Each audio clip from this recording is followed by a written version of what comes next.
আসসালামু আলাইকুম বন্ধুরা, কেমন আছেন? আশা করি ভালো আছেন সবাই। আজকে যাইতেছি তামিলনাড়ু মাছ মার্কেট।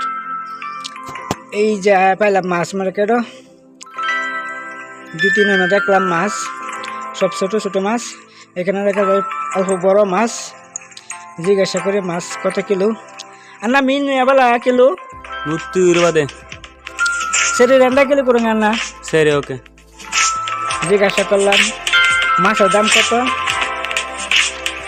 কইল 120 টাকা কিলো। বললাম 2 কিলো মাছ দিন। এই বাস্কেটটা দিতেছে, এই বাস্কেটে 2 কিলো মাছ ধরে দিব। একটা মাছ দিল 2 কেজি ওজনের। এটা লইয়া আমি দিতে হয়েছে না, এইখানে মারতে লাগবে, এইখানে লইয়া যাইতেছে।